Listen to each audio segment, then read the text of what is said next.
తండావాసులందరికీ ఎవరైతే జైలుపోయిన వాళ్ళ కుటుంబ సభ్యులందరికీ కూడా వాళ్ళని ఢిల్లీ తీసుకుపోయి అక్కడ వారికి సపోర్ట్ గా గిరిజనులకు సపోర్ట్ గా కూడా మేము అక్కడ పిటిషన్ ఇవ్వడం జరిగింది.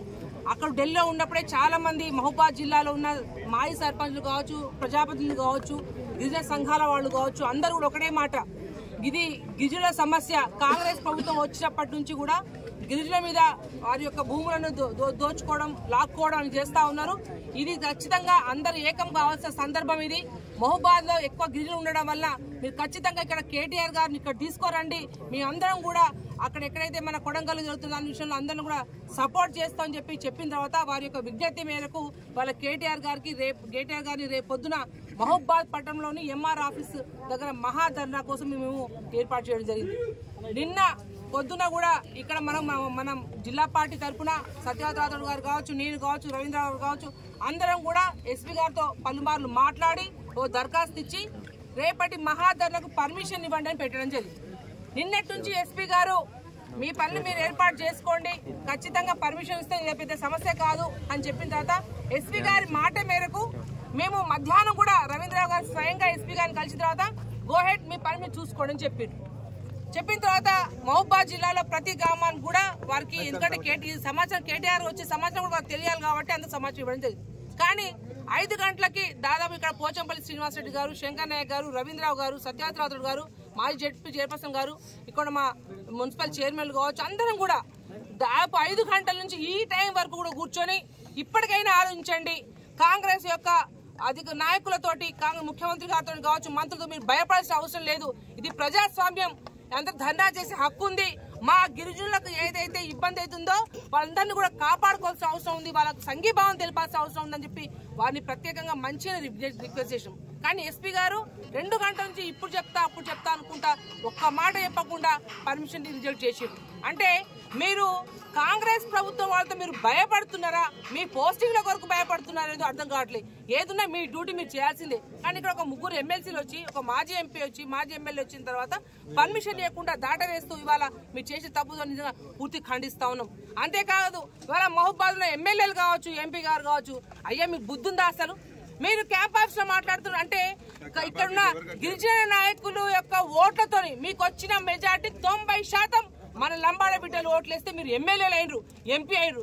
అంటే మీరు మాట్లాడి వాళ్ళు అయితే ప్రెస్ మీట్ లో మీరు మాట్లాడిన విషయాలు ఎలా ఉన్నాయంటే గిరిజనులకు పూర్తి బద్ద వ్యతిరేకులు అని చెప్పి స్పష్టంగా మీ మాటలతో కనపడతా ఉంది. మేము తప్పు చేస్తున్నామా, దొంగ పని చేస్తున్నామా? మేము రేపు చేసే ధర ఎవరి కోసం? లంబాడ బిడ్డల కోసం. అరే మన బిడ్డల యొక్క భూములు పోతా ఉన్నాయి, గుంజుకుంటా ఉన్నారు. ఆ ఫార్మా విలేజ్ అవసరం లేదు. ఏదైతే పోయిన గవర్నమెంట్ లో 14,000 ఎకరాలు కూడా ల్యాండ్ అక్విజిషన్ అయిపోయింది. అవసరం ఉంటే అక్కడ మీరు 100 పెట్టుకోండి, డెవలప్మెంట్ మేము ఆపము, అడ్డు కాదని చెప్పినాం. కానీ మీరేం చేస్తున్నారు? రేవంత్ రెడ్డి గారు తొత్తులుగా మారి వారు చెప్పగానే హుటాహుటిన ప్రెస్ మీట్ పెట్టి లంబాడలకు వ్యతిరేకులు మీరు నిజంగా మీరు ఒకసారి మీరు మీ మొహం అర్థం చూసుకోండి. మీరు మాట్లాడి మీరు సిగ్గు చేయడు.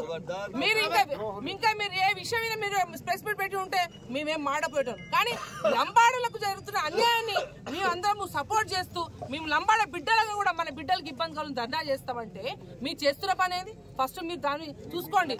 ఏదైతే అదే మీకు అయితే ఊరుకుంటావా? నీ తమ్ముడికి అయితే ఊరుకుంటావా? నీ ఊళ్ళో అయితే ఊరుకుంటా? అంటే మీ పరిస్థితి అలా ఉంది. మీరు ఇప్పటికైనా ముసుగులోంచి బయట రండి. మీరు అభివృద్ధికి మేము కూడా సపోర్ట్ చేస్తాం. కానీ ఒకటే మాట, ఖబర్దార్, ఏదున్నా సరే కేటీఆర్ గారు రేపటి రాక తప్పదు. తప్పకుండా కేటీఆర్ వచ్చుడే, ధర్నా చేసుడే.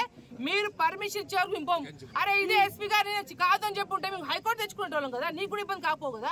చివరి క్షణం వరకు నాంచి మమ్మల్ని మోసం చేయడం ఎంతవరకు కరెక్ట్? అంటే నువ్వు రేపటి నుంచి మీరు ధర్నాలు చేయరు, మీరు మీటింగ్ పెట్టుకోరా? నిన్న రేవంత్ రెడ్డి గారి మీటింగ్ ఎట్లయిందండి? అన్ని వేల మందితో మీటింగ్ ఎట్లా పెట్టుకున్నారు మీరు? అంటే రేవంత్ రెడ్డి గారు రావచ్చు, కేసీఆర్ గారు జపం చేయొచ్చు, కానీ మాన్కోటలో కేటీఆర్ గారు వస్తే అంత భయం అవుతుందా? మీ ఒంట్లో వణుకు పుడుతుందా? ఈ లెక్క చూస్తే కేటీఆర్ గారు వస్తే గ్రామాల్లో, తండాల్లో అందరు గిరిజనులకు కూడా ఎక్కడైతే కొడంగల్ జరిగిన ఇన్సిడెంట్ పూర్తిగా తెలిసిపోతుంది, వాళ్ళ బండారం బయటపడుతుంది చెప్పేసి వాళ్ళు భయపడతా ఉన్నారు. ఇప్పటి మీ కౌంటర్ స్టార్ట్ అయింది. ఇప్పటికే 9 నెలలు 10 నెలల్లో కూడా మీరు చెప్పిన ఏ హామీలు నెరవేర్చలే. ఉత్సవాలు దేనికి ఉత్సవాలు? మీరు సాగు ఉత్సవాలు చేసుకుంటారా? మీరు ఏమన్నా ఏం చేసి ఉత్సవాలు చేసిరు? తులం బంగారం ఇచ్చిన ఉత్సవాలు చేసుకోవాలా? రైతు బంధు ఇచ్చిన ఉత్సవాలు చేసుకోవాలా? లేకపోతే కూలినాలు చేసిన వాళ్ళకి డబ్బులు ఇస్తామని చెప్పి చేసుకోవాలా? పెన్షన్ అని చెప్పి చేసుకోవాలా? వికలాంగులు పెన్షన్ చేస్తామని చేసుకోవాలా? ఏం చేసి చేసుకోవాలి? మీరు ఇచ్చిన హామీలు ఏది నెరవేలే.